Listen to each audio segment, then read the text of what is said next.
जब तक यह शरीर स्वस्थ तथा निरोग है और जब तक मृत्यु नहीं आती, तब तक व्यक्ति को अपने कल्याण के लिए धर्मयुक्त आचरण अर्थात पुण्य कर्म करना चाहिए, क्योंकि करने कराने का तो संबंध जीवन के साथ ही है। जब मृत्यु हो जाएगी उस समय वह कुछ भी करने में असमर्थ हो जाएगा, अर्थात कुछ भी नहीं कर सकेगा।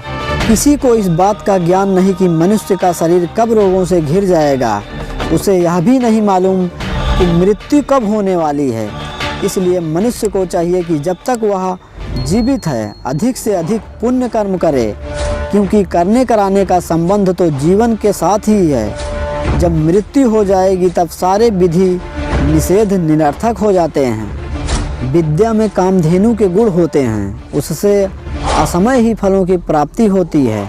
विदेश में विद्या माता के समान रक्षा और कल्याण करती है, इसलिए विद्या को गुप्त धन कहा गया है।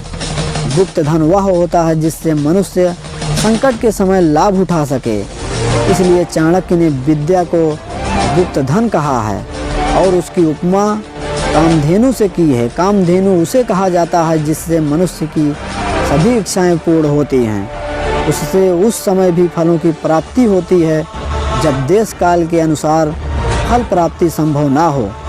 विद्या के कारण ही विदेश में व्यक्ति को सम्मान मिलता है। माता जिस प्रकार बच्चों की रक्षा करती है, उसी प्रकार विदेश में भी विद्या व्यक्ति की हर प्रकार से रक्षा करती है और सुख प्राप्त होता है। सैकड़ों गुण रहित और मूर्खों की बजाय एक गुणवान और विद्वान पुत्र का होना अच्छा है, क्योंकि हजारों तारों की अपेक्षा एक चंद्रमा से ही रात्रि प्रकाशित होती है।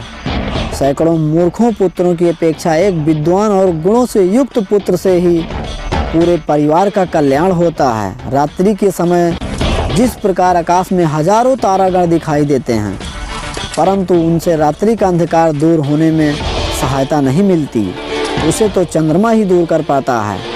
आचार के दृष्टि में संख्या नहीं, गुण महत्वपूर्ण होते हैं।